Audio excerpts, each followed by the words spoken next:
वैष्णवांश्च श्रीरूपं साग्रजातं सहगण रघुनाथ अन्वितं तं सजीवं साद्वैतं सावधूतं परिजनसहितं कृष्ण चैतन्य देवं श्रीराधा कृष्ण पादान सहगण ललिता श्री विशाखान्वितांश्च अज्ञानतिमिरान्धस्य ज्ञानाञ्जनशलाकया चक्षुरुन्मीलितं येन तस्मै श्री गुरुवे नमः। नमो ॐ विष्णुपादाय रूपानुगप्रियाय च श्रीमते भक्तिदयित माधव गोस्वामी नामिने। कृष्णा अभिन्न प्रकाशका कृष्णा अभिन्न प्रकाश श्रीमूर्तये दीनतारिणे क्षमा गुणावताराय गुरवे प्रभवे नमः। सातीर्थ प्रीति सद्धर्म गुरु प्रीति प्रदर्शिने ईशो ध्यान प्रभावस्य प्रकाशकाय ते नमः। श्री क्षेत्रे प्रभुपादस्य स्थानो उद्धार सुकीर्तये सारस्वत गणानंद संवर्धनाय ते नमः। श्री भक्ति दयितं नामाचार्य वर्यं जगद्गुरुं वंदे श्री माधवं देव गोस्वामी प्रवरं प्रभुं।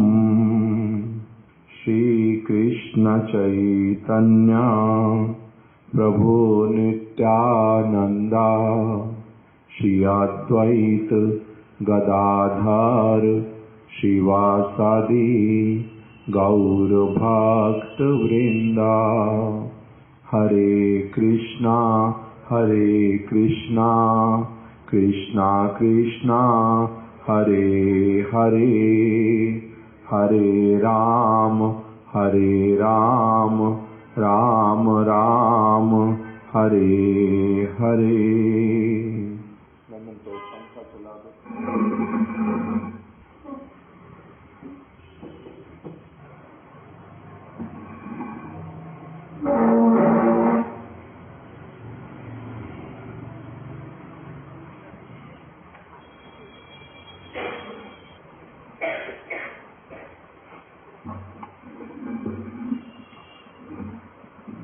आमार भजन नित्य लीला प्रविष्ट श्री श्रीमद् भक्ति दयित माधव गोस्वामी महाराज जी के द्वारा रचित इस प्रबंध को हम लोग श्रवण कर रहे हैं। सबसे पहले उसी में हमने श्रवण किया why I renounce the world, मैंने संसार के कार्यों का त्याग किस लिए किया।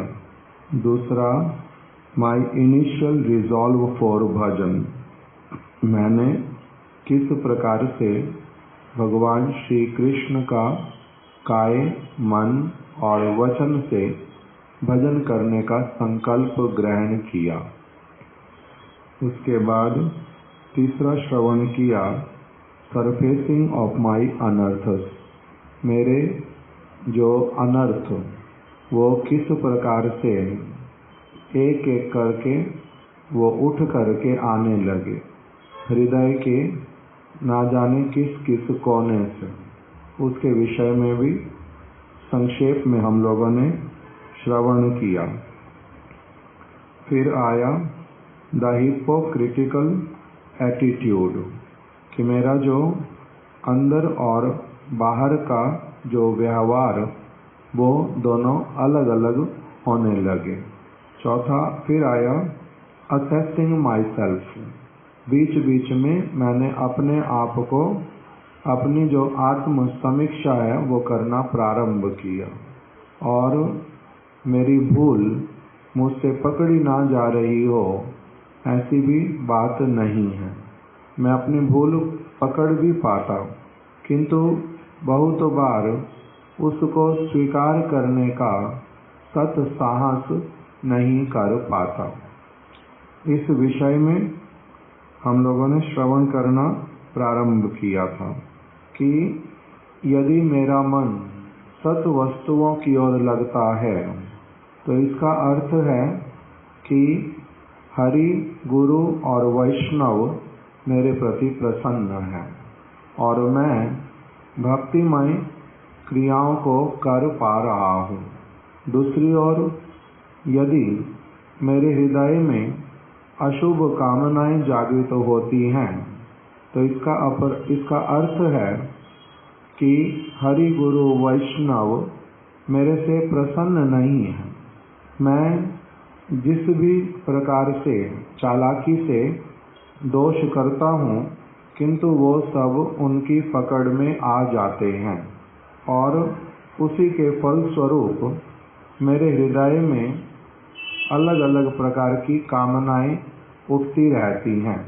कभी धन को प्राप्त करने की, कभी साधारण व्यक्तियों के मनोरंजन की, कभी किसी कामिनी के कृपा कटाक्ष को प्राप्त करने के लिए और कभी प्रतिष्ठा का लोभी होकर के मैं इधर से उधर भ्रमण करता हूँ। इस प्रकार का जो सारा कुछ जीवन में आता है वो क्या है? माई एक्सट्रीम मिसफॉर्च्यून, मेरा बहुत बड़ा दुर्भाग्य। ये सारी बातें हम लोगों ने पहले श्रवण किया। बीच में एक दिन हम लोगों ने ये भी श्रवण किया भली प्रकार से कि कैसे इस प्रबंध को अप्रोच करना चाहिए जिससे कि हमारे अपने जो दोष वो सब हम लोगों को दिखलाई दें, हम उनको एक्नॉलेज करें और फिर उनको सुधारने का प्रयास करें और भक्ति राज्य में अग्रसर हों। इस प्रकार के एटीट्यूड के साथ में इस प्रबंध को जो है वो धारण करना चाहिए। तभी हम लोग इस प्रबंध के जो थीम है और उसका जो एसेंस है उसको धारण कर पाएंगे। महापुरुषों का, श्रीला भक्तिदयित माधव गोस्वामी महाराज जी का, अन्य गुरु वर्गों की भांति ही स्वयं को उपलक्ष्य करके शिक्षा देने का यही एक पद्धति है। इसी प्रकार से वो शिक्षा प्रदान करते हैं। इसी बात को मन में रखते हुए ही सब समय हमने इस प्रबंध को पढ़ना है। आमी अज्ञे व्यक्तिदेर भुलाइया प्रतिष्ठार आशाय कखनो निर्जन भजनेर कखनो माधुकरी वृत्तिर आश्रय करी।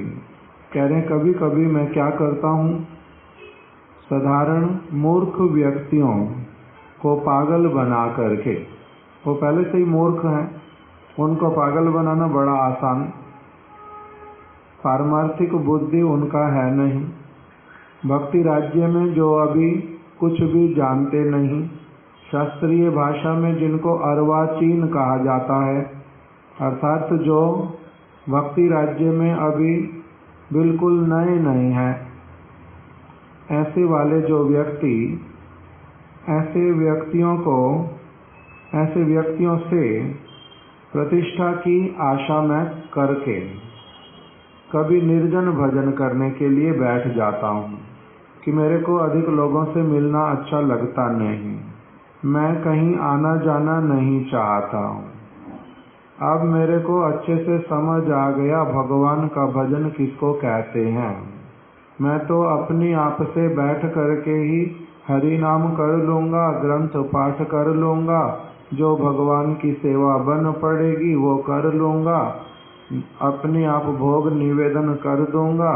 इस प्रकार की अपने मन ही मन में जो है भावना करके मैंने गुरु वैष्णवों का अनुगत्य, उनका संग और उनके उपदेश को प्राप्त करने का जो सुयोग और अपने कमियों को पकड़ने का जो एक मेरा उपाय था, वो सारा मैंने ताक पर रख करके क्या इच्छा किया कि मैं अब अपनी आप से ही कर लूँगा।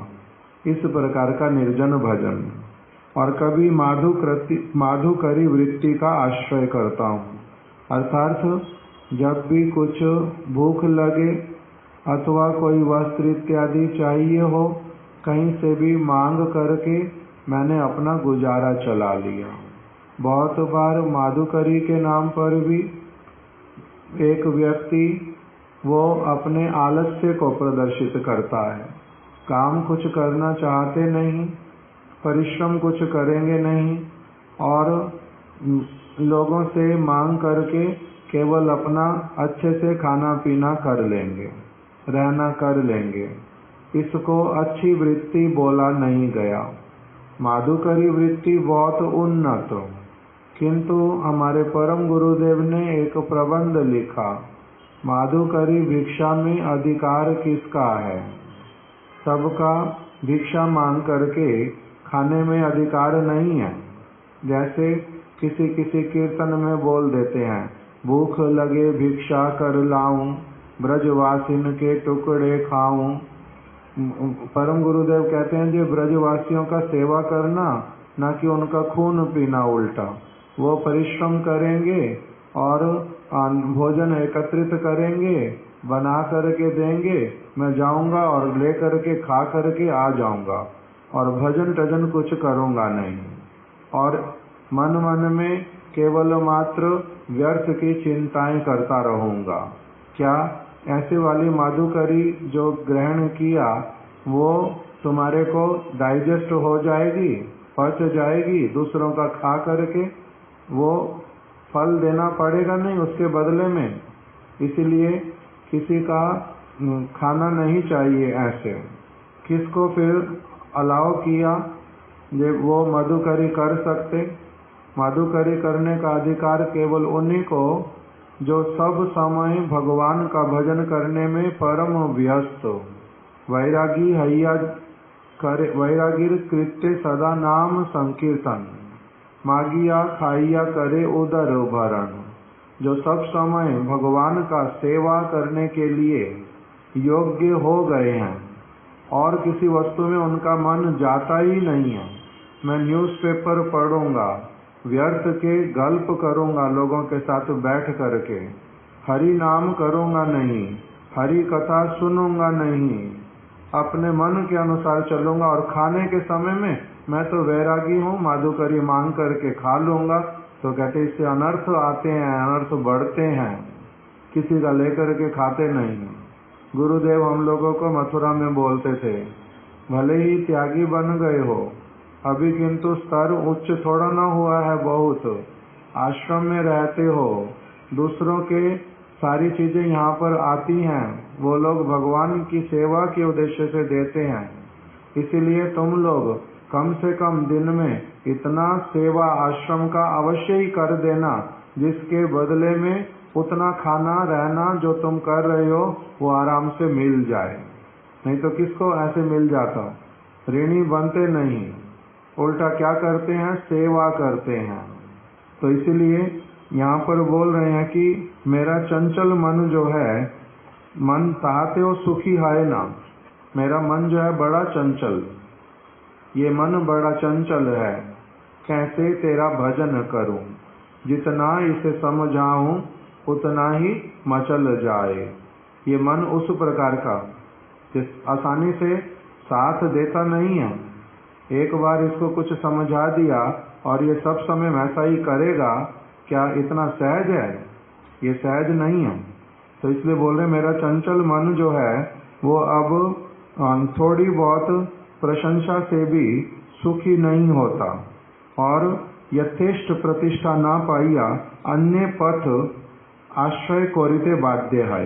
अब फिर कोई ना कोई और उपाय निकालना चाहता है मेरा मन, कि अभी तो कुछ कुछ लोगों से केवल प्रतिष्ठा मिलता है, अधिक मिलता नहीं। अब ऐसा कोई उपाय निकालूं जिससे सर्वत्र मेरी ख्याति हो उठे। सब समय इसी प्रकार का जो मन है वो असुविधा देता है। किसी दूसरे की प्रशंसा सुन करके, किसी दूसरे का कुछ उन्नति देख करके, जगत के अनुसार ही भले ही उसको इतने सारे लोग पूछते हैं, उसका इतना नाम हो गया, उसके लिए इतनी वाहवाही हो गई, मेरे लिए हुआ नहीं, बड़ा दुख लगता रहता मन में बार बार बार बार। इसीलिए मैं अभी क्या करता हूँ, कोई और उपाय ढूंढना चाहता हूँ जिससे क्या हो जाए कि मेरे को बहुत सारी प्रतिष्ठा मिले। यही रूपे आमार श्री कृष्ण भजन कखनो कनक संग्रहे, कखनो व नारीर कृपा कटाक्ष लाभेर आशाए, तोषामोद व सेवार एवं कखनो प्रतिष्ठार भजने पर्यावसान लाभ कोरिते छे। अब मेरा जो भजन, आमार भजन, प्रबंध का नाम दिया मेरा भजन, एक समय में था श्री कृष्ण भजन, वही मेरा भजन है। काय से, मन से, वचन से मैं श्री कृष्ण का भजन करूंगा, यही मैं संकल्प लेकर के अपने गुरु पाद पद्म के चरण कमलों में आया था। और अब मेरा भजन जो है वो एक अवस्था में कहाँ पर पहुंचा है कि कभी तो मेरा भजन बन जाता है कनक के संग्रह करने में। कनक मतलब धन, संपत्ति, जमीन, जायदाद, सोना, चांदी, ये सब कुछ कनक संग्रह। कखनो व नारीर कृपा कटाक्ष लाभेर आशाए, कभी किसी स्त्री का, क्योंकि यहाँ पर लक्ष्य कर रहे हैं पुरुष शरीर वाले भक्त के लिए, तो इसलिए उसके लिए आ जाता कि वो कभी किस प्रकार से संसार छोड़ करके भी आने पर भी फिर से किस में पड़ जाते हैं, कामिनी के चक्रव्यूह में। उनका कृपा कटाक्ष थोड़ा सा मिल जाए और उसके लिए आवश्यकता पड़े तो उनकी खुशामद भी करते हैं, तोषामोद, और कभी कभी आवश्यकता पड़े तो उनकी सेवा भी कर देते हैं, कामिनी के दास बन जाते हैं। और कभी प्रतिष्ठा भजने, और कभी मेरा कृष्ण भजन अब बन गया प्रतिष्ठा भजन। कनक भजन, कामिनी भजन, प्रतिष्ठा भजन। अब कृष्ण भजन ने इस प्रकार से अपने आप को एक अलग कृष्ण भजन के स्थान पर इन तीन प्रकार के भजनों ने मेरे हृदय के ऊपर अधिकार जमा लिया है। ए हेनो दशाए आमार पारमार्थिक बंधुगण, आमा के ख्याल छाड़िया शास्त्र वचनों साधु गुरुर साक्षात उपदेश द्वारा नियंत्रित होते पुनः पुनः उपदेश करें। मेरी ऐसी अवस्था को देख करके मैं मर रहा हूँ लोगों की वाह वाह सुनने के लिए, मैं मर रहा हूँ प्रतिष्ठा के लिए, धन के पीछे मैं पागल हो रहा हूँ। मेरी ऐसी अवस्था को भली प्रकार से देख करके, समझ करके मेरे जो बंधुगण वो मुझे पुनः पुनः क्या करते हैं, कौन से बंधु? पारमार्थिक बंधु। ऐसे मेरे पारमार्थिक बंधु कुछ हैं जो वो क्या करते हैं ऐसी मेरी दशा देख करके मेरे को उपदेश सुनाते हैं, कभी अप्रत्यक्ष रूप में, कभी अपने ऊपर कोई बात लेकर के, कभी कोई उपाख्यान सुना करके गुरु वर्गों का वो मेरे को पुनः पुनः उपदेश करते हैं जे भाई तुम अपने आप को नियंत्रित करो, अनियंत्रित व्यक्ति की भांति मत रहो, शास्त्र के उपदेश, गुरु के उपदेश के अनुसार अपने जीवन को नियंत्रण करो, इन वस्तुओं की ओर मत दौड़ो। देखो सौभरी ऋषि का चरित्र कैसे वाला है। वृंदावन में वास करते थे, जमुना जी के जल में रहते थे, कितने वर्षों तक ही बिना भोजन किए वास किया, किंतु फिर भी क्या हो गया उनका, मछली को संग करते हुए देख करके मन विचलित हो उठा और भोग वासना जागृत हो गई। उन्होंने मानदाता की 50 कन्याओं से विवाह किया, बहुत वर्षों तक उसी में पड़े रहे, बाद में जाकर के कितना समय व्यतीत हो गया उसी में। इसीलिए बहुत बार गुरुदेव बोलते थे हम लोगों को पता नहीं चलता हम लोग कितना सौभाग्य प्राप्त करके कहाँ तक आए और फिर छोटी सी कोई चीज के प्रति आसक्त हो करके इधर उधर हो जाते और वो समझते समझते जी मैं कहाँ से कहाँ फिर पहुँच गया, उसी में कितना अधिक समय चला जाता, कितना अधिक समय चला जाता उसी में। तो इसीलिए सावधान कराते हैं ये उपाख्यानों को सुना करके। ये बाद में सौभरी ऋषि कितने समय के बाद में उनका अलग प्रकार का चित्त में आया, ये मैं क्या करता था, उद्देश्य मेरा क्या था, मैंने क्या देखा था, मन कैसे चंचल हो उठा था और मैंने कितना सारा समय और वस्तुओं में लगा दिया। दूसरा उदाहरण देते हैं एक, वो कौन से महाराज जी का, ययाति महाराज, ययाति महाराज जी का एक और उपाख्यान है उनका, वो भी भागवत में वर्णित। उन्होंने बहुत वर्षों तक काम भोग किया, फिर वृद्धावस्था आ गई उनको, उन्होंने अपने पुत्र से युवावस्था को बदल लिया, पुत्र वृद्ध हो गया और पिता जो है फिर से युवावस्था प्राप्त कर लिया, फिर से बहुत वर्षों तक उसी प्रकार से जीवन यापन किया, फिर अंत में विलाप किया बहुत अधिक, ना काम में कामान, ऐसा करके एक वचन कहा। ये घी में जैसे अग्नि डालते रहने से अग्नि कभी शांत नहीं होती, इसी प्रकार से इस जगत में कामनाओं का उपभोग करते करते कभी भी काम वासना शांत नहीं होती। ये मैंने क्या किया, कितना समय मैंने नष्ट किया, हा साधवा ऐसे कह करके उन्होंने उपदेश किया। जो अपना परम मंगल चाहते हैं वो मेरे वाले चरित्र को देख करके सब समय सावधान रहना, इन वस्तुओं में नहीं पड़ना, क्या जग जंजाल होता है उसको अच्छी तरह से मेरे को देख करके समझना कि मैं कैसा वाला पुरुष हूँ। मैंने पशु की भांति बहुत सारा समय नष्ट कर दिया। तो ऐसे अलग अलग उपाख्यान सुना करके, कभी धन के लोभी व्यक्ति उनका गति क्या होता है, दूसरों के धन के ऊपर जो दृष्टि रखता उसकी गति क्या होती है, उन सारे उपाख्यानों को सुनाते हैं। प्रतिष्ठा की बातें बतलाते हैं कि ये प्रतिष्ठा हरि भजन का गौरव नहीं है।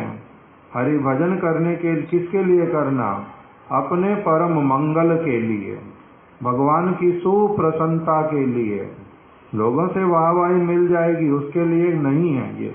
ये सारा कुछ का उद्देश्य वो वाला नहीं है, किंतु हमारे कुसंस्कार ऐसे वाले, जैसे पिछली बार कथा सुनाई थी एक व्यक्ति की जो तुलसी के आगे बैठ करके हरे कृष्णा अपने मित्र को दिखाने के लिए बड़े प्रेम से करता है, अथवा भज भक्त वत्सल गौर हरि कीर्तन गाता बड़े आनंद के साथ में। ऐसे वाला जो व्यक्ति किस उद्देश्य से कर रहे हैं, वो उद्देश्य नहीं है भजन के वास्तविक रूप में। दूसरों को दिखलाने के लिए भजन नहीं है, भगवान का सेवा नहीं है। घर में माता अपने बच्चे के लिए अथवा किसी बहुत प्रिय व्यक्ति के लिए, किसी को दिखलाने के लिए नहीं करते, उनके प्रेम के कारण करते हैं। अपना दायित्व समझते हैं, दायित्व से बहुत अधिक ऊपर स्थिति उनके हृदय की प्रेम है, अपनी आप से वो उमड़ता है, उसके कारण से सारा कुछ कर देते हैं। तो इसीलिए यहाँ पर कह रहे हैं कि मेरे पारमार्थिक बंधुगण जो हैं वो मेरे को पुनः पुनः सचेत करते हैं, अनेक प्रकार के उपाख्यान बतला करके नियंत्रित करना चाहते मुझे, मैं नियंत्रित होकर के रहूं। कैसे नियंत्रित हूं? शास्त्र वचन और साधु गुरु के साक्षात उपदेश वो मेरे को सुनाते हैं। प्रभुपाद जी ने क्या उपदेश दिया हुआ वैष्णव के कीर्तन में, उनके उपदेशों को मुझे सुनाते हैं। महाप्रभु के उपदेशों को सुनाते हैं। ये वास्तविक रूप में कृष्ण प्रेम ही जो है वो धन है। इस प्रकार के उपदेश पुनः पुनः मुझे श्रवण कराते हैं। किंतु मेरी क्या स्थिति है? माई एक्सट्रीम मिसफॉर्च्यून वो क्या है?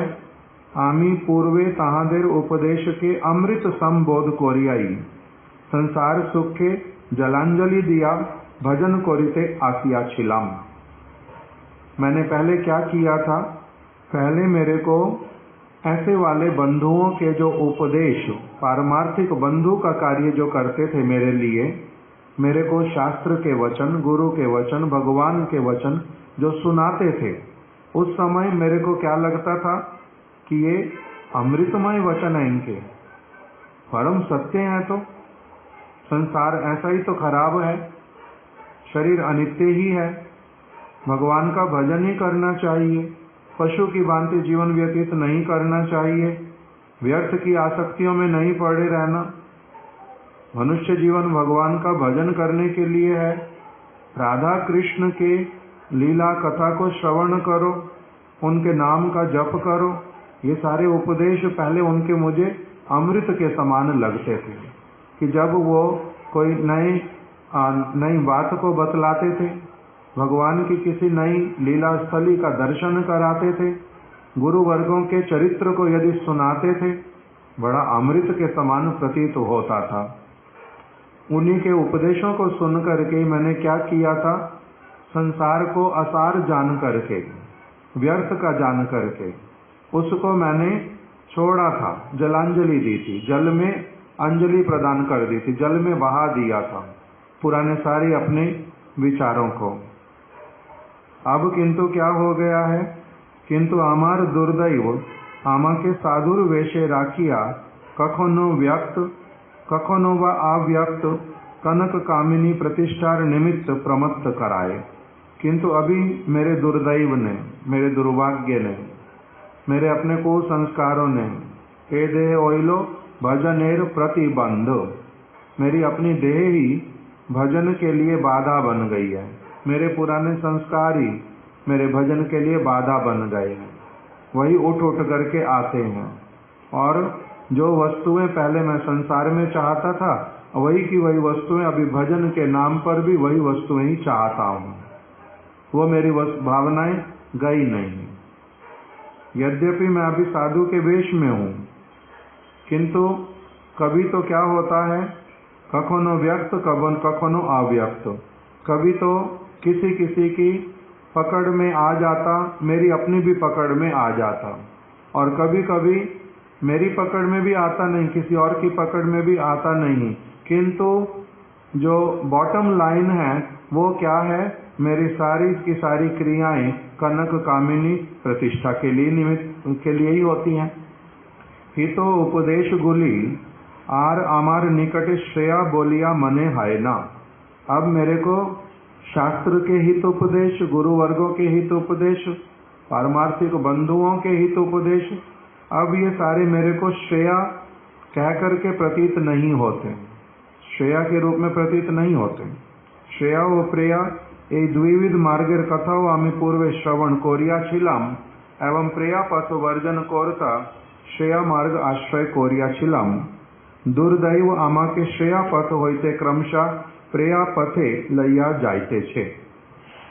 मैंने पहले तो क्या किया था कि पारमार्थिक बंधुओं के वचनों को सुन करके श्रेया और प्रेया का अच्छे से अंतर समझ लिया था, और मैंने फिर प्रेया पथ को छोड़ दिया था, श्रेया पथ पर चलने लगा था। किंतु मेरे दुर्दैव ने मेरे को फिर से क्या करा दिया, अब श्रेया पथ से छुड़वा करके फिर से मेरे को प्रेया पथ में ले गया। श्रेया और प्रेया पथ क्या होता है? सरल शब्दों में, प्रेया पथ अर्थात जो मेरे को करना प्रिय लगता है और जिसका फल जो है किंतु वो दुखदायी होगा, अच्छा नहीं होगा। मेरे को सब समय सोना अच्छा लगता है, काम नहीं करना ये अच्छा लगता है। मेरे को सब समय खाना अच्छा लगता है, खाता ही रहूँगा, सोता ही रहूँगा, अथवा कोई काम किए बिना ही पड़ा रहूँगा, किंतु वो मेरे शरीर के लिए खराब है, ये मैं नहीं समझता। मुझे प्रिय लगने पर भी वो मेरे लिए खराब चीज है, वो नहीं करनी चाहिए। जब मैं ये समझ लेता हूँ कि मेरे को उस तरह से नहीं करना, सारा दिन सोते नहीं रहना, सारा दिन खाते नहीं रहना, सारा दिन केवल खेलते नहीं रहना, सारा दिन अपना व्यर्थ नहीं करना, मेरे को अच्छी तरफ लगना है। भले ही मेरे को अच्छा ना भी लग रहा हो, मैं फिर भी शारीरिक परिश्रम करूँगा, मैं ये वाला काम करूँगा, वो वाला काम करूँगा, सारा दिन नहीं खाऊंगा, बीच में कम ग्रहण करूँगा, कुछ भी इस प्रकार का जो मेरे लिए अच्छा समझ करके जब काम करता हूँ तब उसको बोलते ये श्रेया मार्ग पर चलता है। जब उस तरफ दिमाग नहीं लगाता, जो भी अच्छा लगता बस वही करता रहता, उसका नाम प्रेया पथ हो।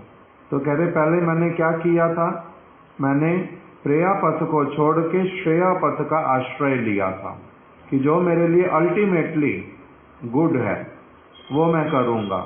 किंतु अभी मेरा फिर से क्या हो गया, मैं फिर से क्या बन गया हूँ, अभी प्रेयापंथी, प्रेया मार्ग पर चलने का अभिलाषी, कि मुझे जो अच्छा लगता है उसी तरह से सारा कुछ होना चाहिए। आमार श्रीमद् भागवत व श्री भगवत कथा श्रवणे उत्साह है ना। अब मेरे को श्रीमद् भागवत की कथाएं और भगवान के जो वचन उनको ज्यादा सुनने के लिए कोई उत्साह नहीं होता। सुन लिया बहुत, कितना सुनना, बार बार एक ही जातीय कथा का तो सुनी, वो एक ही तरह की बातें कितनी बार सुननी, कब तक सुननी। भगवान ने ये कहा, भगवान ने ये कहा, भगवान ने वो कहा, भगवान मेरे से ये चाहते हैं, मनुष्य को ये करना चाहिए, कितनी बार सुननी मैंने ये बातें। मैं आत्मा नहीं, मैं शरीर नहीं, मैं आत्मा हूँ, मेरे को विषयों से बचना चाहिए, ये वस्तु अनर्थकारी है, इससे मंगल होएगा, ये बातें कितनी बार सुननी, बहुत बार सुन ली, बहुत पकड़ लिया मैंने सारी बातों को, बार बार क्या सुनना होता। मेरा अब चित्त वृत्ति इस प्रकार का हो गया है। आमार श्रीमद् भागवत व भगवत कथा श्रवणे उत्साह है ना। अब मेरे में उसके लिए कोई भी उत्साह नहीं रह गया। श्रवण करिते बशिले हो प्रायशः निद्रा देवी आसिया आकर्षण करे। यदि मैं किसी नियम के कारण अथवा लज्जा के कारण, जिस किसी कारण से यदि कहीं पर बैठता भी हूँ कथा इत्यादि श्रवण करने के लिए, तब क्या होता है, श्रवण करने पर बैठने पर भी नींद आकर के मेरे को आकर्षित कर लेती है, नींद आ जाती है, सो जाता हूँ। नींद नहीं आती तो क्या होता है, मन मेरा दूसरी ओर चलता रहता है, अपना बैठा रहता हूँ कथा में, मन कहीं और चलता रहता है, मैं कहीं और हूँ, कथा कहीं और चल रही है। उस प्रकार से हो जाता मेरा अभी। विषय कथा के वो बोली थे थाकिले निद्रा देवी आमके विरक्त करे ना। अगर कोई बात करता है कि तुम्हें पता है उसने क्या किया, उसने ऐसा किया, उसने वैसा किया, तुम्हें पता है आज उस नगर में क्या हो गया, वहाँ के व्यक्ति ने क्या कहा है, इधर उधर की विषय की वार्ता तुम्हें पता है कि कैसे उस व्यक्ति ने कितने सारा धन अर्जित किया। कोई भी बात अगर संसार वाली कोई उठाता है तब मेरे को निद्रा देवी कभी भी एक मुहूर्त भी बाधा नहीं देती। मैं फुल्ली अलर्ट रहता हूँ, पूरी तरह से, एकदम से जैसे मैं अभी अभी स्नान करके अभी सो करके उठा हूँ, बिल्कुल फ्रेश हूँ, वैसा वाला हो जाता हूँ। किंतु जैसे ही भगवान की कोई बात आती है मैं एकदम से मरा मरा जैसा हो जाता हूँ। फिर से वही बात है, फिर वही सुनना को शुरू करो। विषय कथा केव बोलिले आमी समस्त रात्रियों जागरण करिते आ पारग हईबो ना। मैं सारी रात बीत जाए भले ही बातें करते करते, उससे कोई परेशानी नहीं होएगी मेरे को। आमी श्रीमद् भागवतेर वाणी भूलिया गेला मुझे। मैंने श्रीमद् भागवत की वो वाणी जो मैंने बहुत बार श्रवण की थी, वो अब मैं भूल गया हूँ। कौन सी वाणी? शृण्वता श्रद्धया नित्यम गृणतश्च स्वचेष्टितम नाति दीर्घेन कालेन भगवान विशते हृदि। श्री वेद व्यास जी ने बड़ी कृपा करके अपना जो बहुमूल्य उपदेश प्रदान किया था, कृपा पूर्वक मेरे परम मंगल के लिए, सबके परम मंगल के लिए जो उन्होंने उपदेश प्रदान किया, उसको मैंने अब क्या किया? मैंने उसको भुला दिया। वो मेरे लिए थोड़ा ना है जो उसका ध्यान रखूं। उस उपदेश को गुरुत्व नहीं दिया, मैंने भुला दिया। क्या उपदेश है वो? शृण्वता श्रद्धया नित्यम। भगवान की कथा को साधु के मुख से नित्य प्रति श्रद्धा के साथ में, जिससे मेरा मंगल होगा, ये भगवान को प्रसन्न करने वाली वस्तु, यही मेरा एकमात्र कृत्य है। इसके द्वारा भगवान अति शीघ्र मेरे हृदय में आकर के बैठ जाएंगे, ये बात मैं भूल गया। अब शृण्वताम, नित्य प्रति सुनना। शृण्वताम श्रद्धया नित्यम, श्रद्धा पूर्वक नित्य श्रवण करना। गृणतश्च स्वचेष्टितम, और उसमें क्या करना? चेष्टा युक्त होना। समझ नहीं भी आने पर समझने के लिए चेष्टा करना।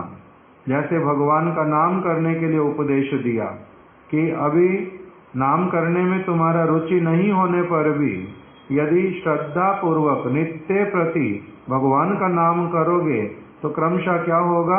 उसमें रुचि तुम्हारी जागृत हो जाएगी। उसी प्रकार से कथा को नित्य प्रति श्रद्धा के साथ में श्रवण करते करते कथा के प्रति क्या हो जाता है? अनुरक्ति हो जाती है। वो भोजन बन जाता है। वो ऐसे वाला अमृत, स्नान के लिए जल अमृत बन जाता है, जिसके द्वारा आत्मा एकदम से परितृप्त हो उठती है। ये सब मैं उपदेश भूल गया। शृण्वताम श्रद्धया नित्यम, और उसमें जो बात बतलाई गई, गृणतश्च चेष्टितम, उसके लिए चेष्टान्वित तो होना, उसके जो उपदेश उसको ग्रहण करने के लिए। क्यों? उससे क्या होता है? नाति दीर्घेण कालेन, बहुत लंबा समय नहीं लगेगा, थोड़ा सा समय लगेगा, बहुत शीघ्र ही, अति अल्प काल में उसके द्वारा भगवान विशते हृदय, भगवान जो है वो हृदय में सब समय के लिए वास करने लगते हैं। ये मैं वाणी भगवान की, वेद व्यास जी की भूल गया, भागवत की वाणी। दूसरा, श्री गीताए श्री कृष्णेर उपदिष्ट अभ्यास योगेर कथाओं आमी विस्तृत होइलाम। भगवद गीता में भगवान श्री कृष्ण ने अर्जुन को कहा, हे अर्जुन, मन मना भव, अपने मन को मेरे में लगा दो, अपने मन को मेरे में नियुक्त कर दो। मैया अर्पित चेतसा, अपने चित्त को मेरे में लगा दो पूरी तरह से। मैया अर्पित मैया अर्पित 7वें अध्याय का पहला श्लोक, मैया अर्पित मनसा, न क्या कहा है पता नहीं, कि मुझ में अपनी आसक्ति को, अपने मन को मुझ में लगा दो। उसी समय अर्जुन ने क्या बीच में प्रश्न उठा दिया कि हे कृष्ण, मन जो है बड़ा चंचल है, इसकी अवस्था जो है, इसकी गति जो है वो वायु की गति से भी बहुत तेज है। इस चंचल मन को वश में करके आपके चरणों में लगाऊं, क्या ये संभव है?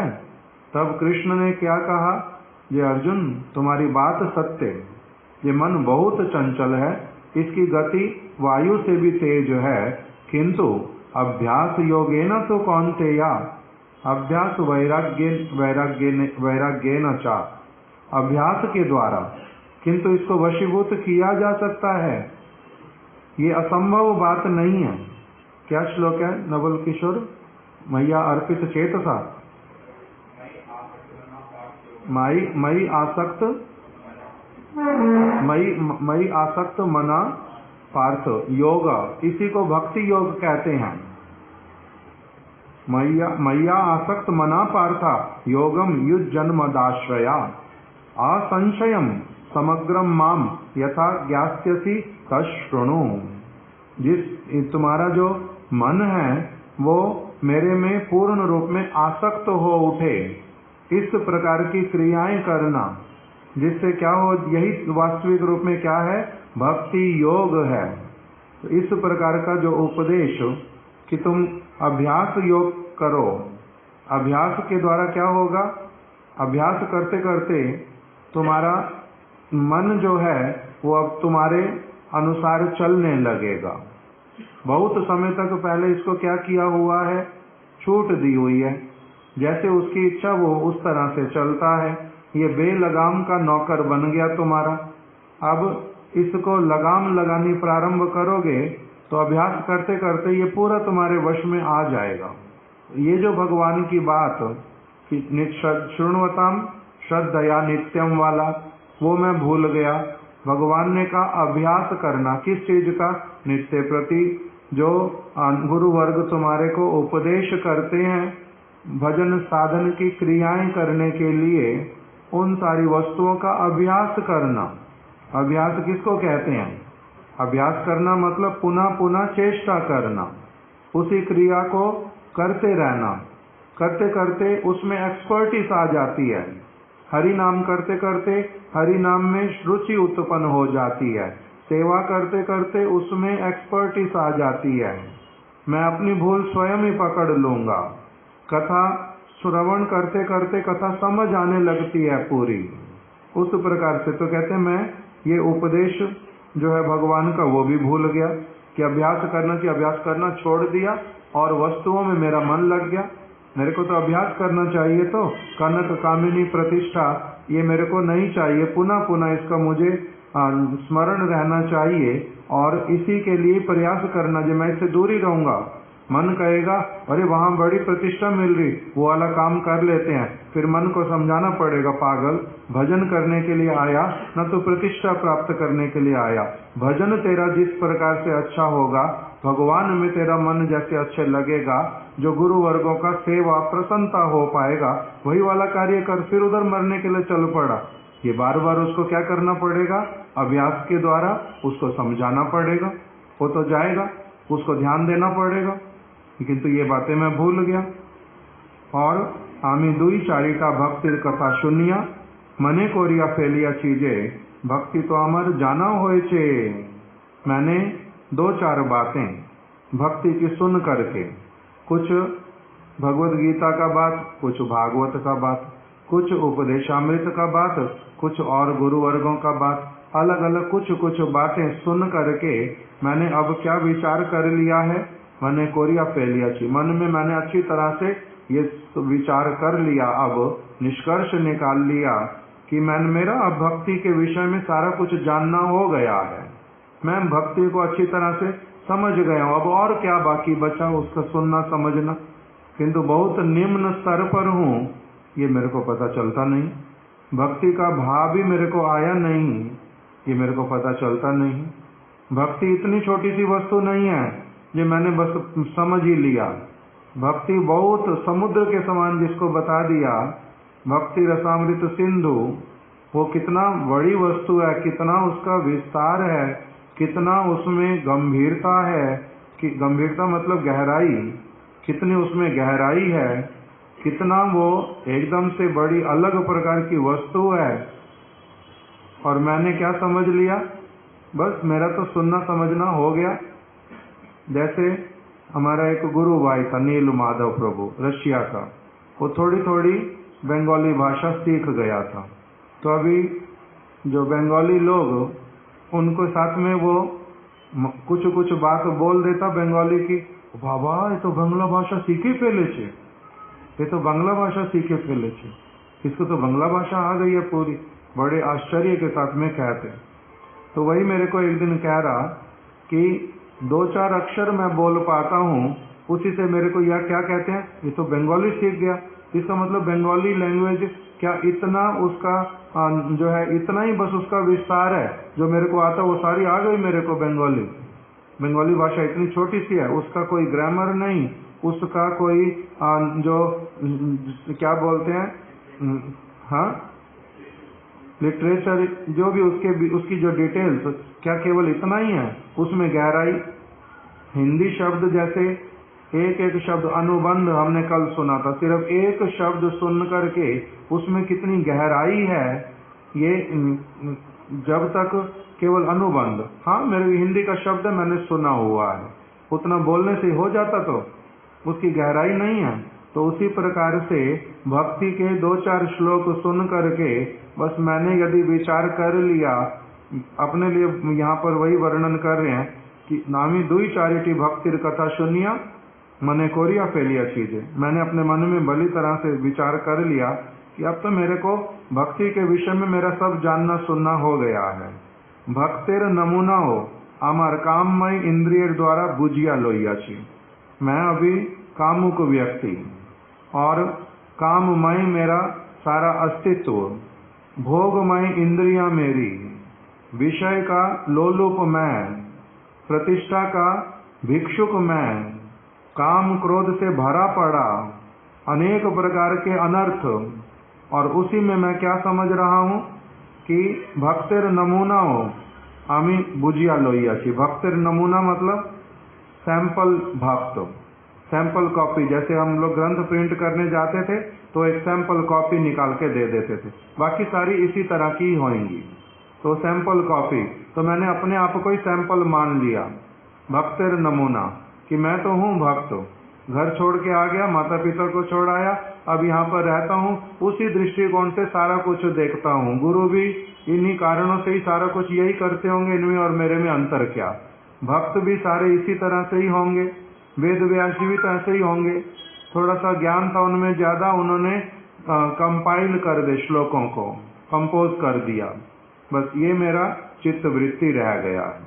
एखन केवल श्री भगवान के पूजा बाकी आछे, बाकी अब थोड़ा थोड़ा मेरे को भगवान को समझना केवल बाकी है कि सच्चिदानंदमय का अर्थ क्या होता, उनका शरीर जो है वो और उनमें, उनकी आत्मा में, उनके नाम में कोई अंतर नहीं है।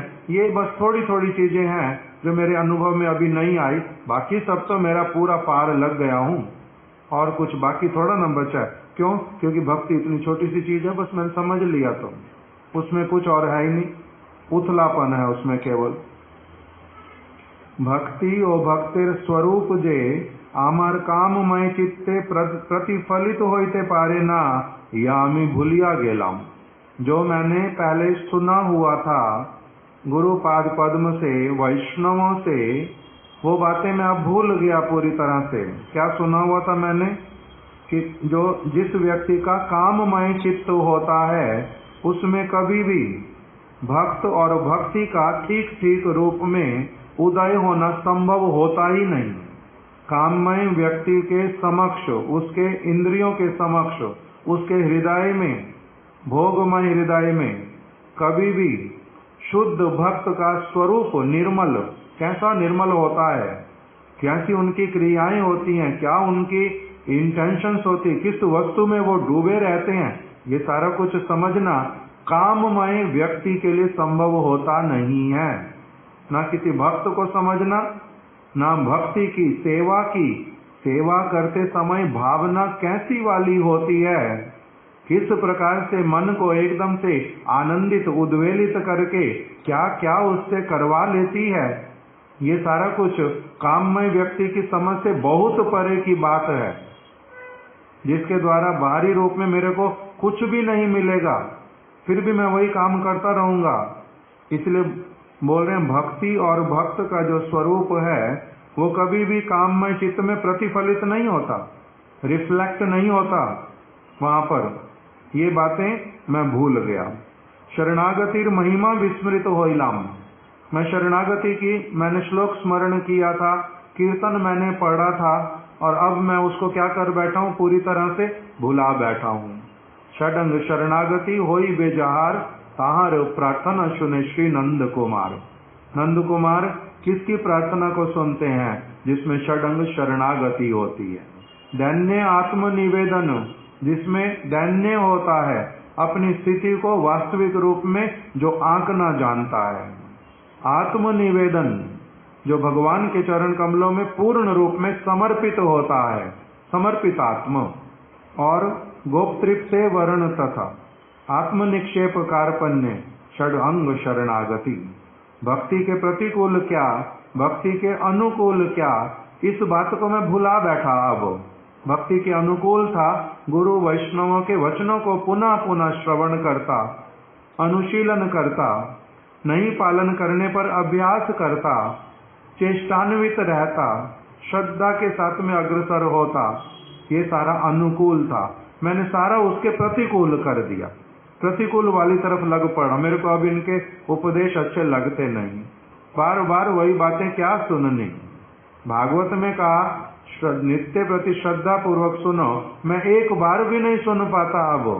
अब सिर्फ मैं बोलना चाहता हूँ, सुनना थोड़ा ना चाहता हूँ। दूसरे व्यक्ति पास में बैठ के कथा बोलते रहते, गुरुपाद पद्म कथा बोल के चले जाते, उस समय मैं केवल एब्सेंट माइंडेड, कुछ भी उनकी बात मेरे कान में नहीं जाती। मेरे मन में क्या चलता रहता, कब मेरा नंबर आए, कब मैंने झड़ी लगानी, जो मैंने बोलना वो बोलना। ये मेरी स्थिति। तो कह रहे इस प्रकार की मेरी अवस्था, इसमें मैं अब क्या कर बैठा हूँ? शरणागति की महिमा को पूरी तरह से भुला बैठा हूँ। कहाँ तो वो सबसे पहले एक नींव और सब समय के लिए उसका रहना बड़ा आवश्यक, और कहाँ मैं वो छोड़ बैठा। बहुत बार मैंने श्रवण किया था, नयम आत्मा प्रवचने न लभयो नामे दयाना बहुना श्रुतेना। अब मेरा क्या हो गया? इसको बहुत बार श्रवण आदि करने पर भी अब मैं उसको स्मरण नहीं कर पाता, जिस इंटेंसिटी के साथ में, जिस अप्रोच के साथ में इन वचनों को समझना चाहिए, मैं उसको समझता ही नहीं। आरोह पंथाए भक्त ओ भगवद सानिध्य व संग संभव नहीं, याऊ हमें विस्मृत हो। मैं ये भी अब भुला बैठा कि असेंडिंग ऑर्डर के द्वारा भगवान और भक्त के निकट नहीं पहुंचा जा सकता। डिसेंडिंग ऑर्डर के द्वारा ही उनका कुछ संधान, कृपा, अनुभव ये सब हो सकता।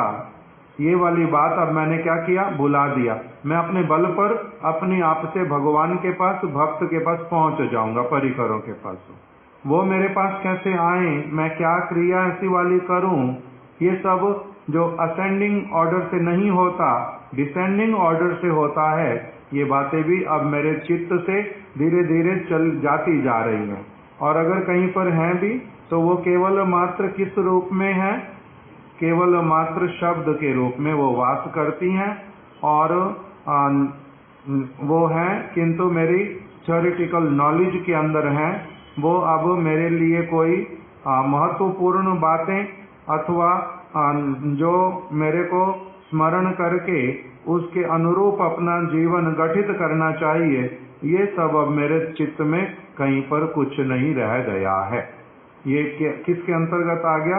माई एक्सट्रीम मिसफॉर्च्यून, उसके अंतर्गत इसको बतला दिया।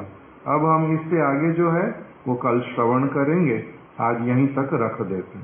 जय शिष्य गुरु गौरंग गंधर्विका गिरिधारी, शिष्य राधा विनोद बिहारी, शिष्य राधा रमण बिहारी, शिष्य राधा माधव जू की जय। सर्व अभीष्ट प्रदाता श्री गिरिराज गोवर्धन महाराज की जय। वृंदा देवी तुलसी महारानी की जय। समस्त रूपानुग गुरु वर्ग की जय। नित्य लीला प्रविष्ट श्री श्रीमद भक्ति दयित माधव गोस्वामी महाराज की जय। भुवन मंगलकारी हरि नाम संकीर्तन की जय। गौर प्रेमानंदे हरि हरि बोल, हरि हरि बोल। नवल किशोर, मेरे को मूंग दाल का हलवा दे दो, उधर से खीर दे दो, दोनों दे दो।